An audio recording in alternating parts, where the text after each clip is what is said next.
We've had, well, we received a large donation last year from a guy, Bob Jocelyn. Is that right, John?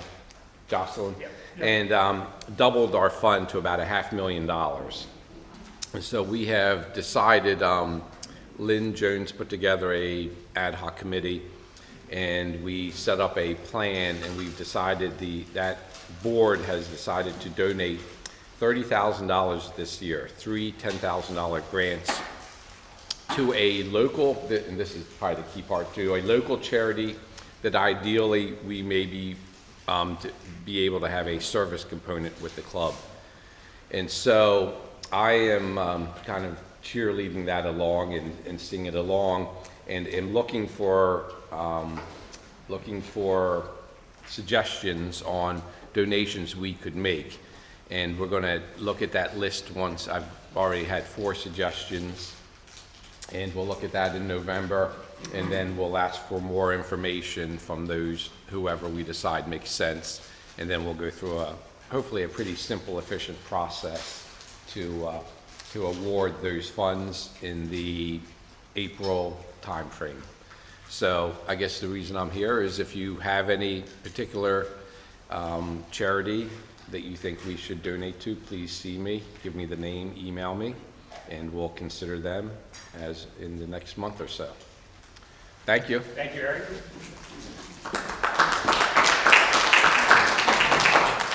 And Jean Griffith.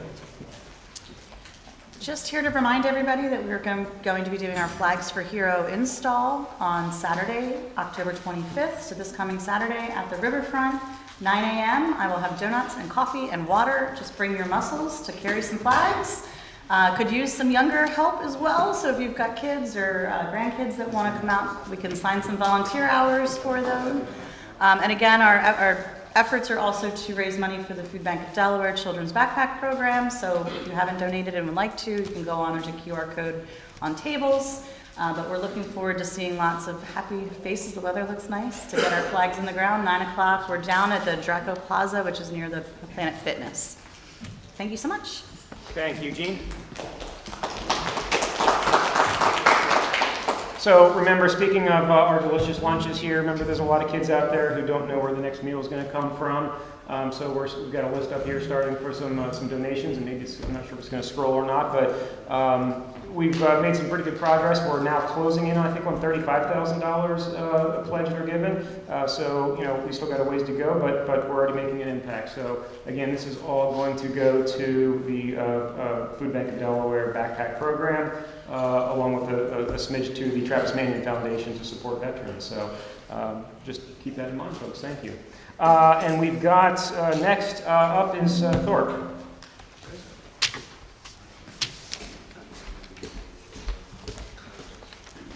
Well, good afternoon, everybody. We missed introducing our guests, so I'd like to introduce Lynn Carbonell as our guest. Lynn is the wife of Joe Carbonell, who we're remembering today, and I'd just like to welcome Lynn here. So today we take a moment to honor and celebrate the life and legacy of Joseph E. Carbonell III, who served as a past president of our Rotary Club from 1998 to 99, and who left an enduring mark on our club and our community. Joe was the son of Joseph E. Carbonell Jr., who was president of this club in 71 and 72, and I believe he's one of only 2 members that I could find in our 110-year history to serve as president after his father's service, which is a remarkable thing when you think about it. Joe was president of Meckel Carbonell Architects, and when I joined the club in 1982, we would regularly come to luncheon meetings together with other members of our firm at the time, Robbie Cox and Bill Holloway, who's still a member. It's unusual to have that many multiple members of the same firm belong to this Rotary Club, but it showed the commitment to Rotary service that Joe and his father exhibited. Both were multiple Paul Harris Fellows.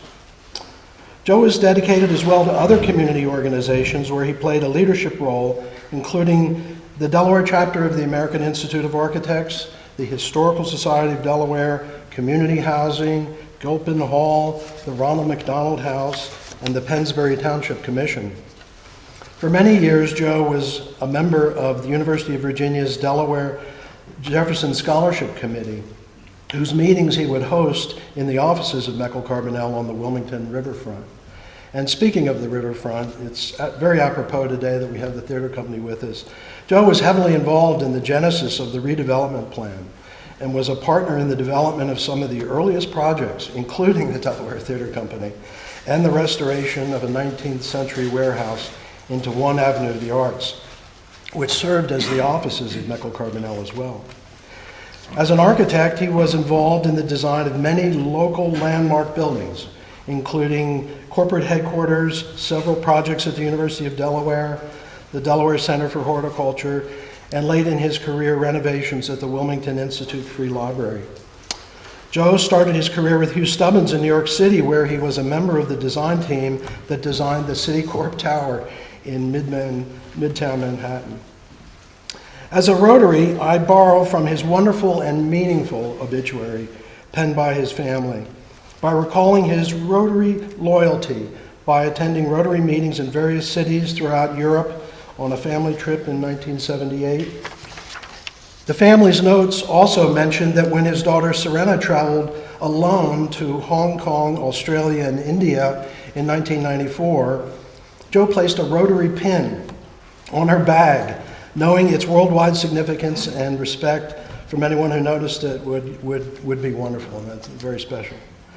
Joe was a dedicated and imaginative family man, father, grandfather, exhibiting his great artistic design and horticultural talent in working with Lynn in the restoration and creation of an incredible 19th century home and property in Chadds Ford that for over 40 years was undoubtedly one of the most beautiful and unique in the area. There they raised their three children, Joseph E. Carbonell IV, or Mac as he's known, Mercy, and Serena, and Joe was deeply involved with their children as well as their grandchildren. Joe was a victim of Huntington's disease and endured its presence for several years with courage and with family, and succumbed to its ravages this past August 20th. We will remember Joe with fondness and respect and acknowledge his memory by expressing our gratitude for his Rotary service as president of our club and his longtime membership and service above self. Thank you.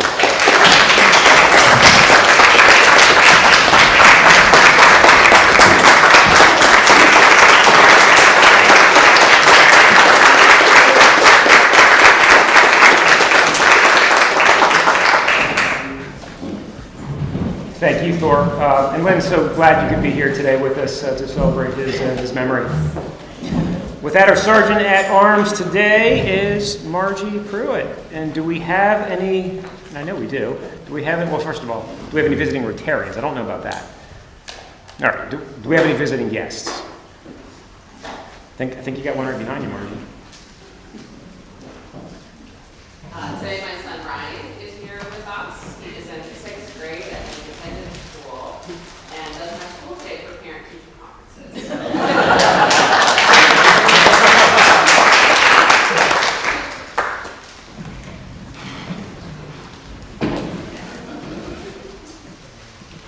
My guest today is my much better half, Krista Seckler, who recently joined the Delaware Symphony Orchestra as the Director of Education and Community Programs, and she's excited to get plugged into the Wilmington community and the arts community. I'd like to introduce everybody probably already knows him, my husband Ed, who is recovering from a fractured femur. and we're excommunicated from our house today because we're selling it. We have 9 viewings.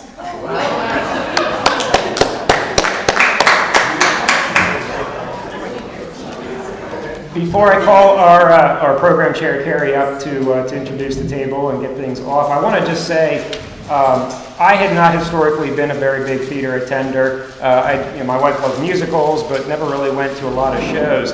Lan Gray was here a couple years ago. I think it was with Kings of Harlem. You were here to talk about that. No, that's not. What's the name of it? Black Angels over at Tuskegee. Yeah, that's the one. That was the one that I really remembered. And I was inspired by the presentation, went and saw the show, and I've been an avid goer. I've got season tickets at the theater now. I'm on the treasurer of the board, and I think a lot of that was spawned by seeing that first show. So glad to have him back. With that, Carrie Gray.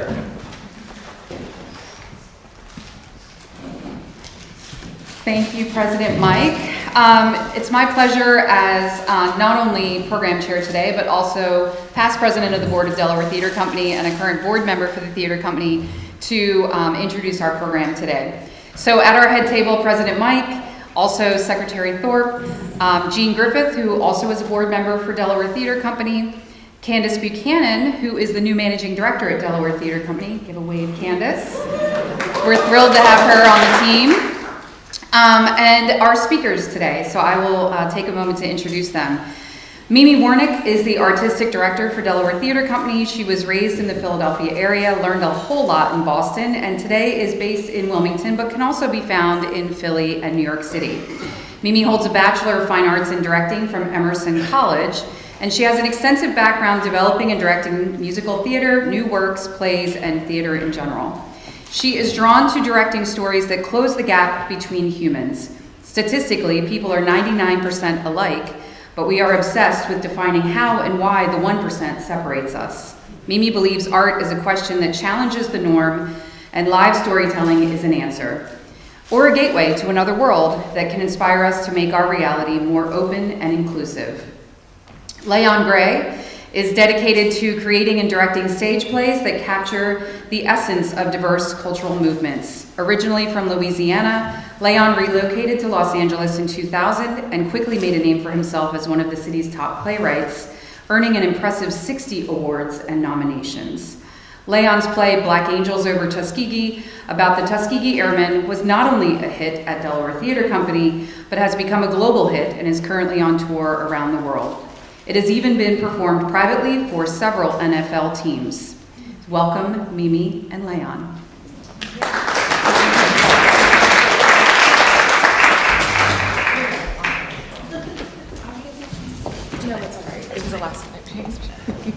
Good afternoon, everyone. Thank you to the Wilmington Rotary Club for welcoming us. We're really grateful for this opportunity to talk about our vision for DTC. I'm Candace Buchanan. I'm the new managing director, and this is Mimi, our producing artistic director, and this past season we stepped into leadership together.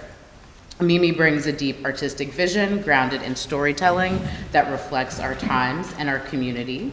She's passionate about championing new voices and curating work that sparks dialogue. My own background has been rooted in nonprofit and community development work here in Wilmington and in Delaware, and what drew me to DTC was this dual leadership model and its potential to bridge art, education, and the economy. We both see theater not just as performance, but as a partnership and a platform for engagement, learning, and growth.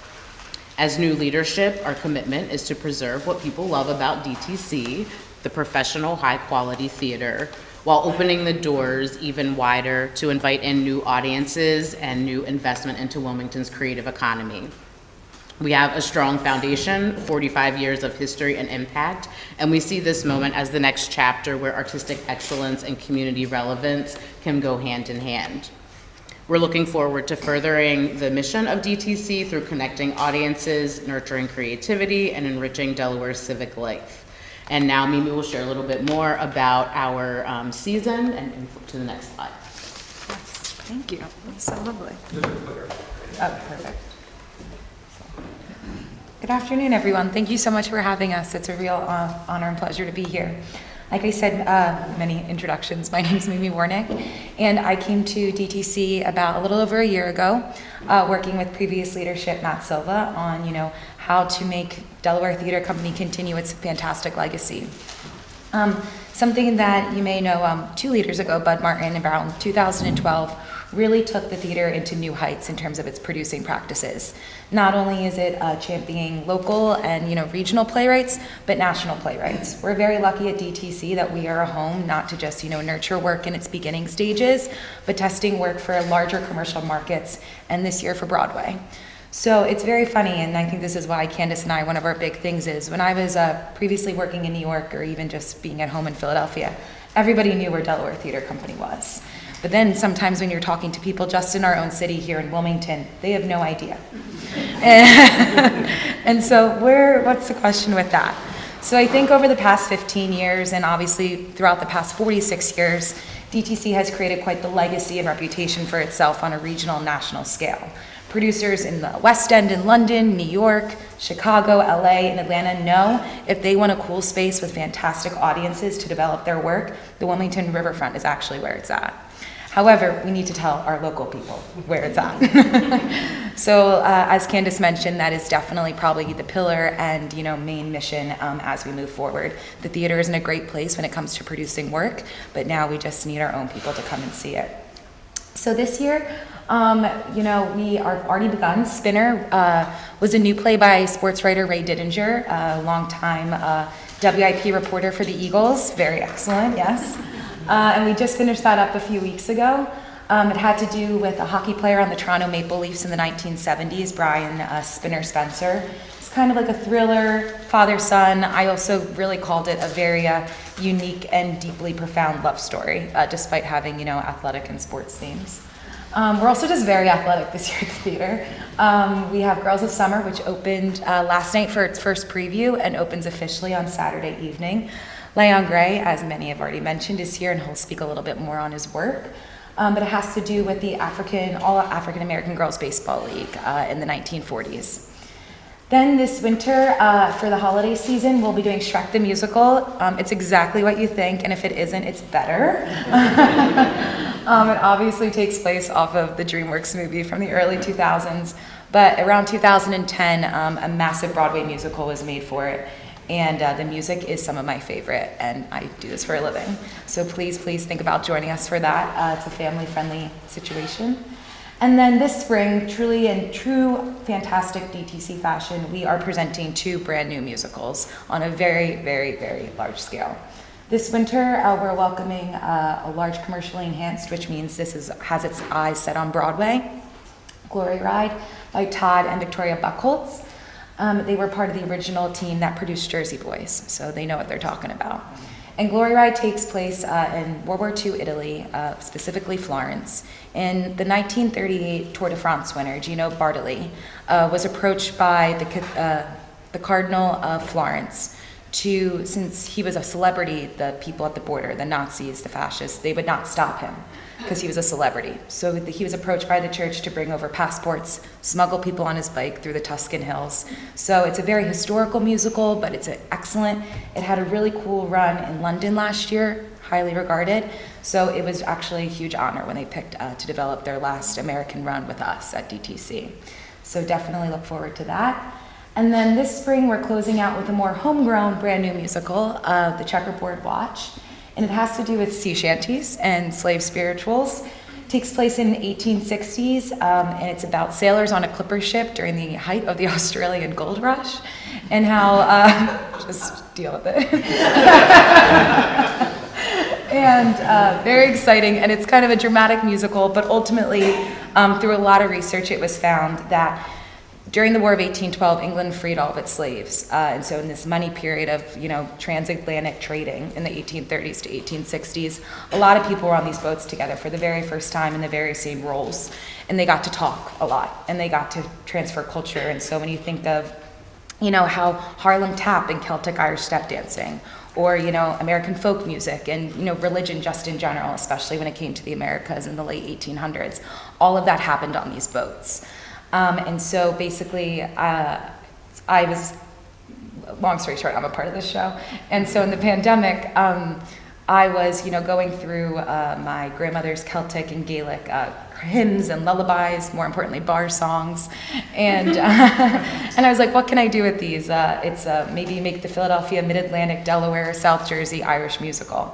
But through a lot of research and working with my collaborators, my friend Diakono, who works on the show, he was taking his grandmother and mother's Nigerian, same thing, stories, lullabies, and their more gathering songs, and we translated them, and they happened to be the same exact one. Wow. So that is what the show at its core is about. In the 1860s, steamships came along, and no one's really ever talked since. The people of color did the coal, the white working class served the ship, and now the rich fancy people were on there, going all across the world. Think Titanic.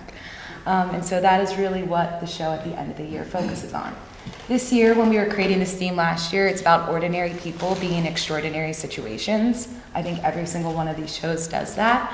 And I think that's also what's really powerful about our community, specifically here in the city of Wilmington, and the state of Delaware. It's just a small and mighty state. We're so lucky to be an arts organization in the state of Delaware. You have no idea how important that is right now, especially in this city. And so I think it's a lot of ordinary people making extraordinary moves in their community and, giving back, obviously all of you here today.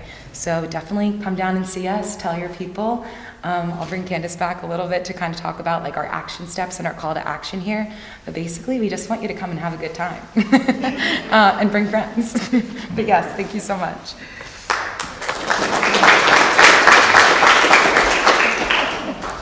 Yep, I'll be quick because I know you guys are all here for Lay-On. And I just want to reiterate what Mimi said. We are really excited to be here as part of this community, really helping Wilmington to understand we are here and we are open for everyone. And the ask for all of you is to bring a friend, bring your family, buy a ticket, become season ticket holders. This was an incredible season that Mimi just talked about that neither of us really had a hand in developing, but we're really excited to implement, and we're even more excited to be working on the next season together with some of you, hopefully gathering your feedback. So again, we just want to welcome you to the theater. Thank you for welcoming us, and without further ado, we'll bring on Lay-On.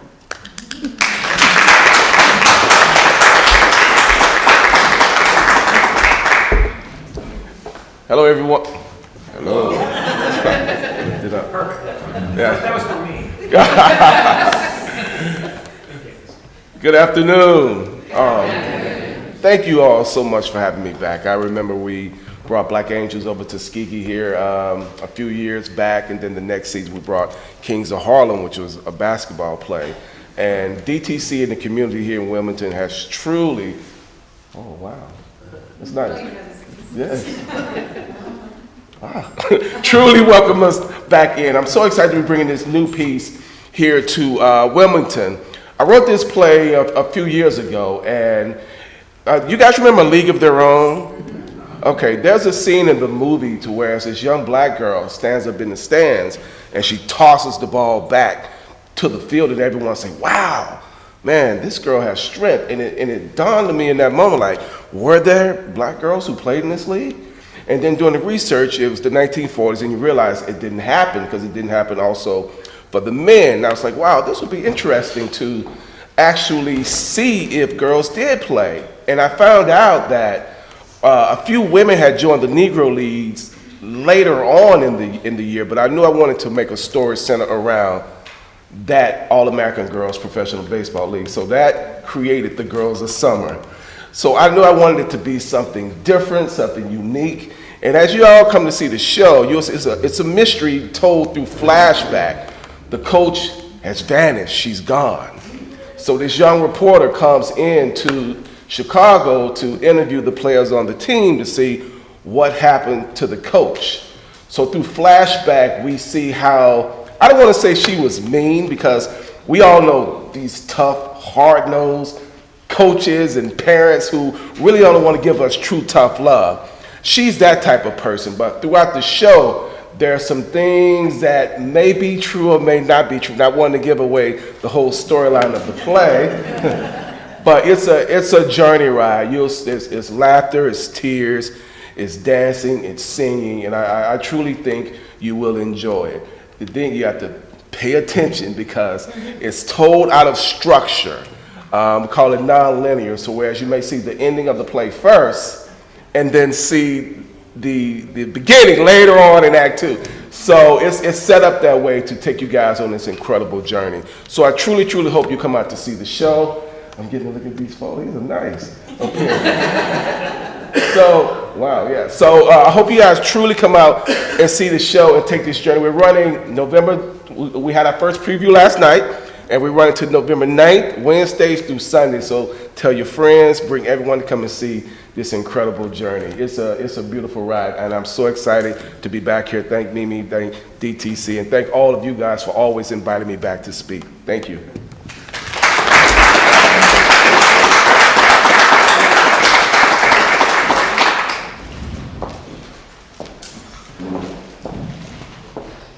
And I think, yeah, we'll have a brief Q&A.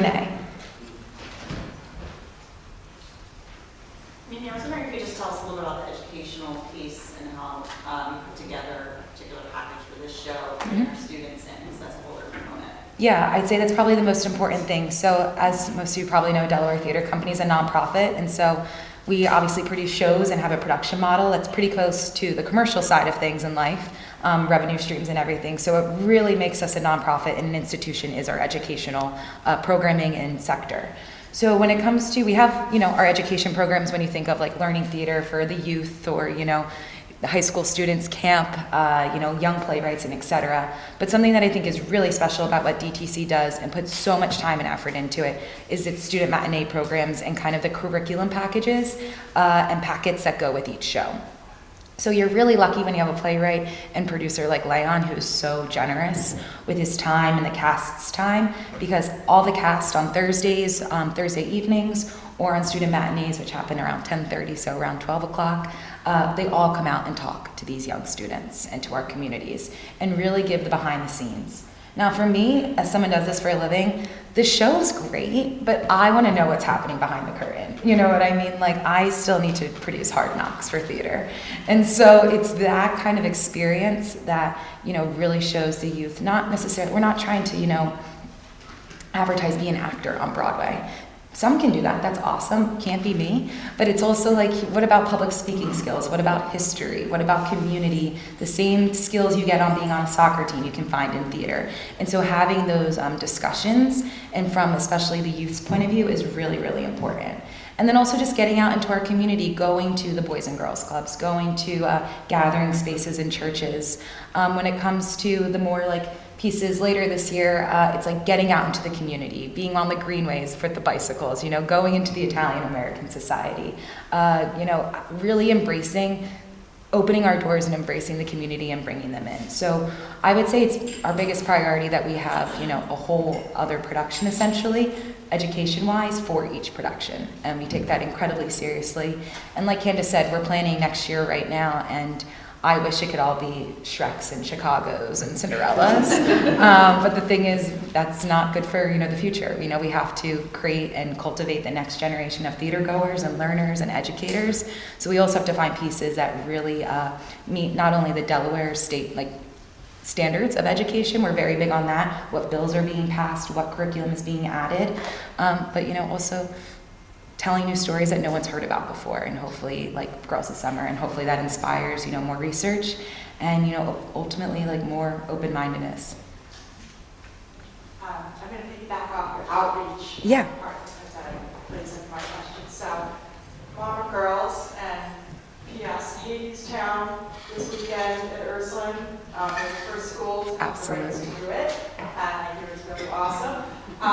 So shameless shill for that.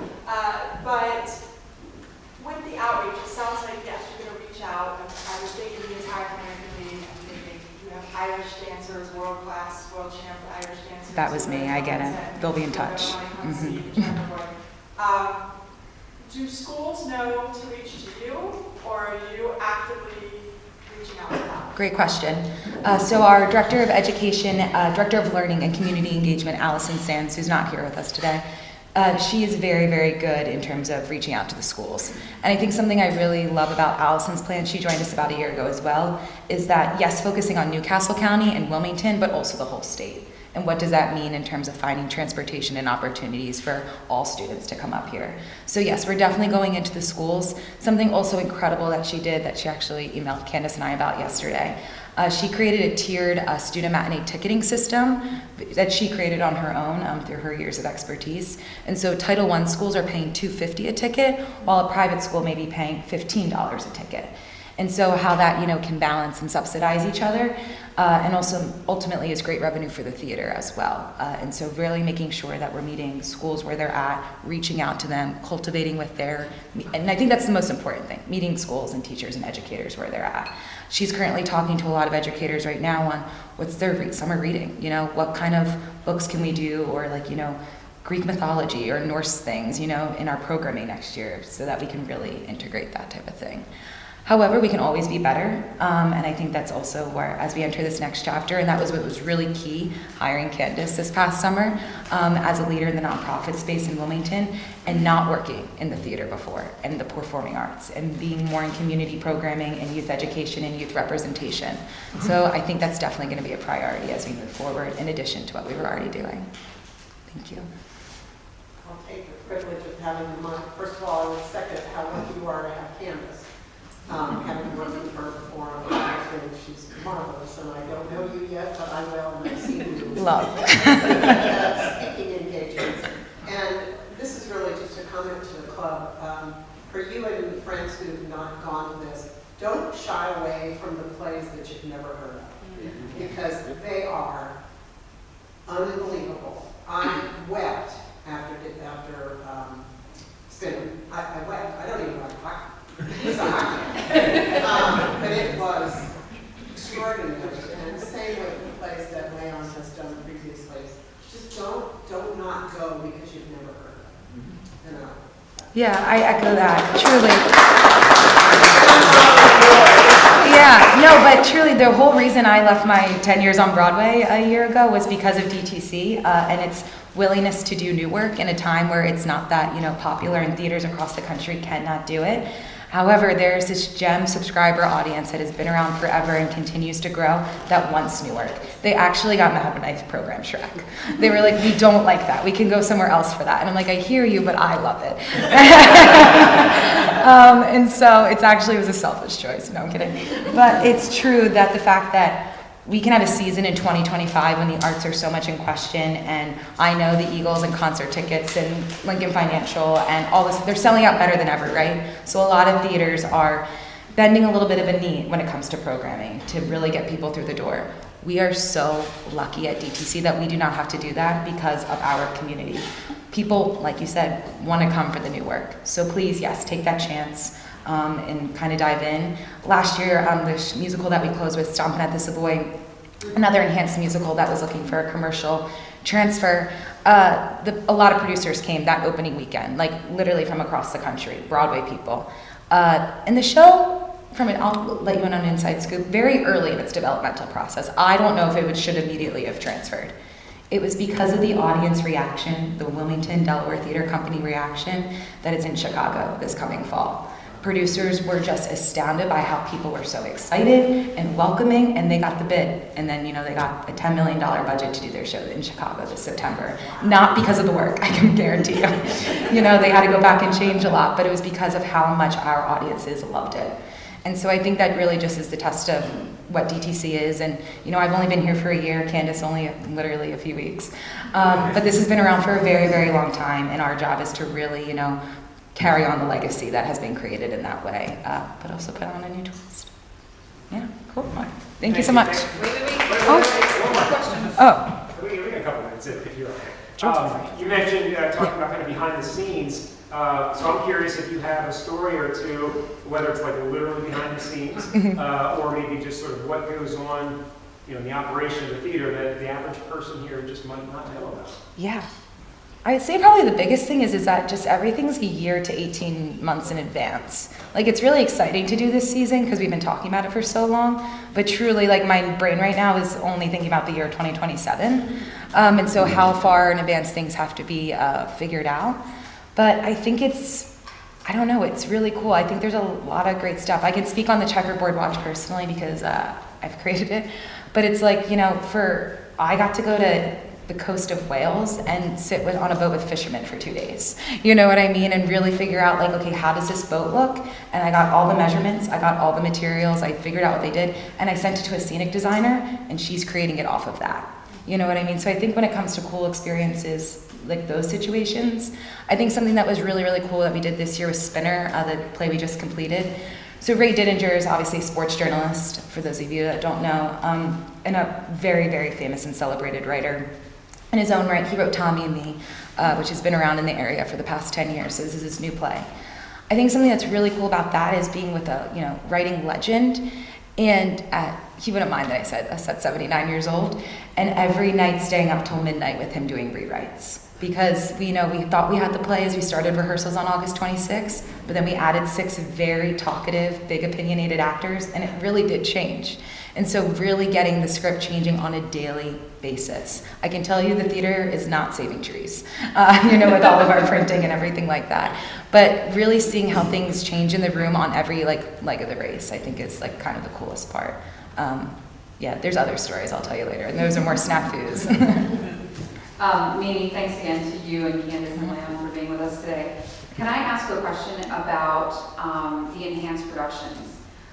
Long term, what is the value to DTC to doing those enhanced productions? What are the challenges to doing those enhanced productions? Tell everyone kind of the facts, behind the scenes of those enhanced productions and what it means for us from a sustainability standpoint. So DTC is a leader in this, which is really, really excellent. And I will say DTC is always batting above its weight in a very, very profound way, which is a testament to our staff and our community, because the theaters that are also doing this are the ART at Harvard, La Jolla Playhouse in San Diego, the Steppenwolf in Chicago, so very renowned national theaters. We are doing the same exact work as them, but with a staff of 20 versus, 120. So in terms of what we're doing, there's no difference. So what an enhanced musical is when a commercial producer, kind of like an investor, if you will, comes to the theater and is like, I want to do this show. Since we're a nonprofit and we have all of our union regulations, they can produce it at a cheaper and subsidized rate. Now, that's really great for them, but when it comes to, I feel like it's not as much a practice anymore, but 20, 30, 40 years ago it was, when shows would be tried out in Philadelphia before heading to New York, or Boston before heading to New York. And that trend is coming back twofold, because as the theater becomes so expensive to produce, especially in a post-pandemic society, investors need to see it first. And so they come to us. So it's like we plan this whole fancy thing out, and so these budgets can be, since it's a joint producing effort, can be as high as $4 million.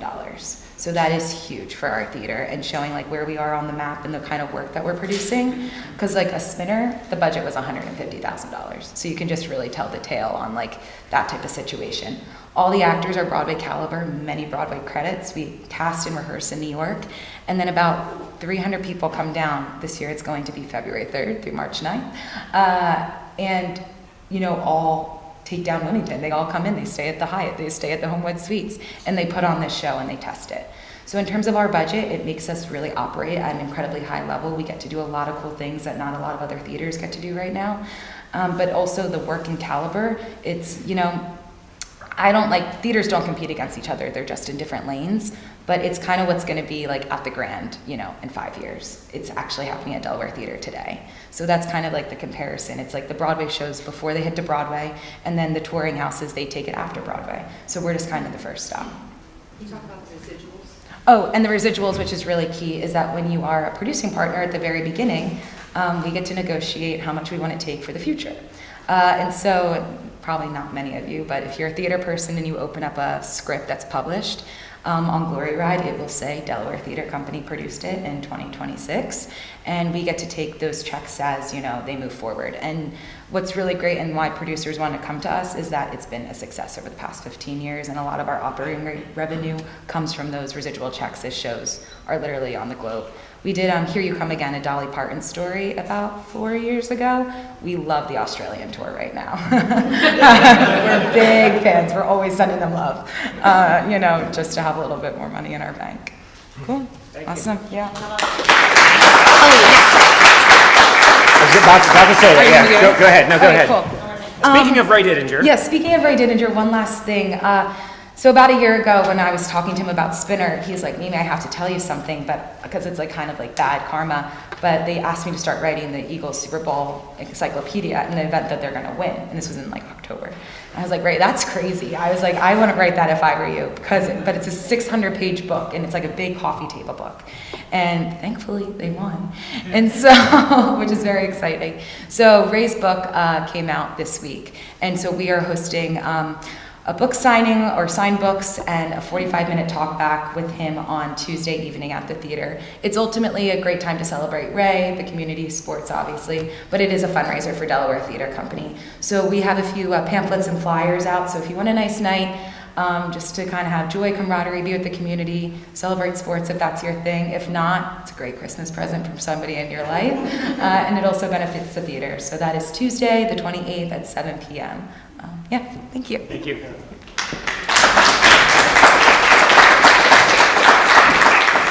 Thank you guys for being here. As an expression of our appreciation, we'll be donating a book with your names on it to one of our partner schools here in the city as part of our ongoing commitment to early education here in Wilmington. Next week, we've got our bonus Rotary via Zoom, so don't show up here, but show up on Zoom. We'll get the link out here in the next day or two. We've got a special guest with Scott Seckler's mom. Going to be talking about the Alzheimer's Foundation. We're going to have a history minute with Kai, talking about some old school stuff from a century ago. The very beginnings of Rotary. I'm honestly really looking forward to it. So with that, take care of yourself until we see each other again, and if you can, someone else too.